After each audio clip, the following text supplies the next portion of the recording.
దేశవ్యాప్తంగా వక్ఫ్ చట్ట సవరణ బిల్లుపై చర్చ జరుగుతున్న వేళ పార్లమెంట్లో దీనికి మద్దతిస్తున్న కూటమి ప్రభుత్వం ఏపీలో కీలక నిర్ణయం తీసుకుంది.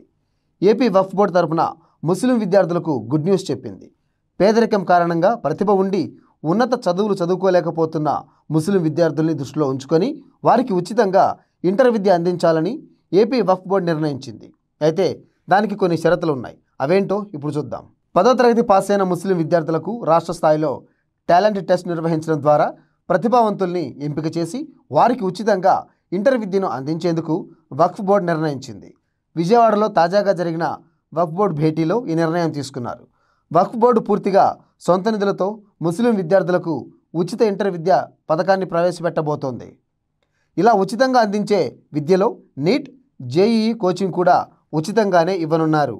రాష్ట్ర వ్యాప్తంగా నిర్వహించే టాలెంట్ టెస్టులో ఎంపికైన విద్యార్థులకు వారు ఎంచుకున్న కార్పొరేట్ కాలేజీల్లో ఉచితంగా ఇంటర్లో చేరే అవకాశం కల్పిస్తారు. ఆయా కాలేజీలకు అయ్యే ఖర్చును వక్ఫ్ బోర్డు స్వయంగా చెల్లించబోతుంది. ఈ మేరకు ఆయా కాలేజీలతో చర్చలు కూడా జరిపినట్లు తెలుస్తోంది. తద్వారా విద్యార్థులపై ఎలాంటి భారం పడకుండానే ఇంటర్తో పాటు జేఈఈ, నీట్ కోచింగ్ కూడా లభించబోతోంది. వచ్చే విద్యా సంవత్సరం నుంచే ఈ నిర్ణయం అమలు చేయబోతున్నారు. అంటే ప్రస్తుతం 10వ తరగతి పరీక్షలు రాసిన ముస్లిం విద్యార్థులు వక్ఫ్ బోర్డు నిర్వహించే టాలెంట్ టెస్ట్ రాసేందుకు అర్హులవుతారన్నమాట.